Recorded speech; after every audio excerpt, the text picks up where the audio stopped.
Chapter kali ini berjudul 20 tahun.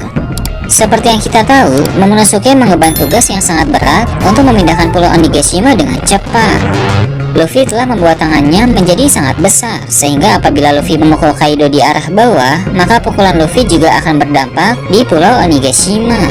Pulau tersebut berpotensi akan hancur dan membuat banyak sekali orang di sana tewas. Maka dari itu, Momonosuke harus memindahkan pulau Onigashima tepat waktu supaya orang-orang yang berada di sana semuanya bisa selamat.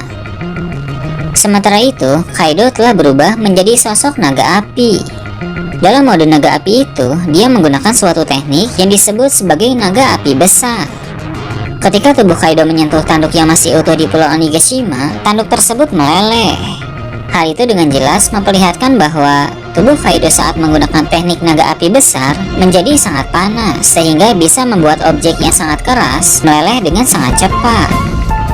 Sepertinya dalam mode naga api, Kaido menjadi sosok yang lebih kuat dan berbahaya.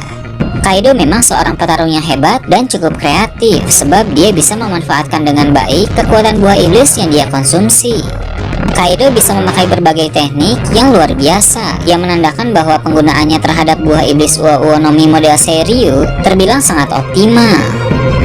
Setelah Kaido memasuki mode naga api, Luffy yang tangannya telah menjadi sangat besar memakai teknik yang bernama Gomu Gomu no Bajrangan, atau yang berarti pistol dewa monyet. Serangan dari Luffy itu pasti akan luar biasa. Tak tinggal diam, Kaido juga menggunakan serangan baru yang disebut Soryu Kain Hake. Dari ke tempat lain, diperlihatkan keadaan di dalam kastil Kaido. Di sana ada banyak samurai yang ingin Kaido kalah. Mereka tidak peduli jika harus mati setelah perang berakhir. Yang penting Kaido harus tumbang dan membebaskan Wano Kuni dari perbudakan Kaido. Ada juga Kawamatsu yang teringat kembali apa yang terjadi setelah eksekusi Kozuki Oden 20 tahun yang lalu. Cerita kilas balik pun dimulai. Saat itu, Kaido mengetahui bahwa Kozuki Oden memiliki seorang putra, sehingga Kaido pun mengejar Momonosuke dan melenyapkan semua penduduk kota yang berdiri di hadapannya. Kaido benar-benar orang yang sangat brutal. Setelah itu, diperlihatkan kastil Oden yang terbakar sangat parah. Para daimyo Wano Kuni pun berusaha untuk melawan Kaido. Para daimyo itu terdiri dari Tonoyasu dan 3 orang lain yang muncul dalam kilas balik Yamato ketika dia dikurung dalam gua. Seperti yang kita tahu, salah satu dari 3 orang itu adalah Shimotsuki Ushimaru, orang yang memiliki fisik sangat mirip dengan Zoro, walaupun telah dikonfirmasi bahwa dia bukan ayah Zoro. Semua daimyo yang melawan Kaido pun kalah, karena Kaido terlalu kuat untuk mereka semua. Kaido dan kawan-kawan pun mulai memperbudak orang-orang dan membuat Wano Kuni menjadi negeri yang berantakan. Pada awalnya, negeri Wano adalah negeri yang sangat kaya dan warganya sangat bahagia. Namun, semua kebahagiaan para penduduk Wano hancur ketika Kaido dan Orochi berkuasa. Semua sumber daya yang ada dikuasai oleh mereka, sehingga wilayah yang subur hanya di bagian ibu kota bunga saja, tempat di mana Orochi tinggal. Sedangkan bagian negeri Wano yang lain seperti tempat Otama tinggal mengalami kelaparan dan kekeringan. Kilas balik pun berakhir dan fokus cerita kembali ke masa sekarang ini.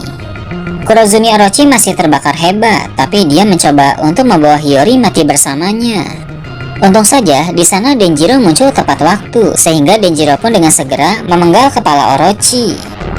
Kemungkinan besar kali ini Orochi benar-benar sudah mati, karena stok kepala yang dia miliki semuanya telah habis.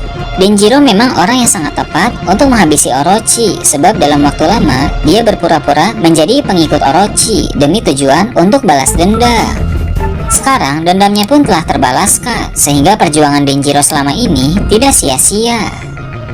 Sementara itu, harapan dari para rakyat Wano Kuni yang mereka tulis di lampion telah terbang di langit.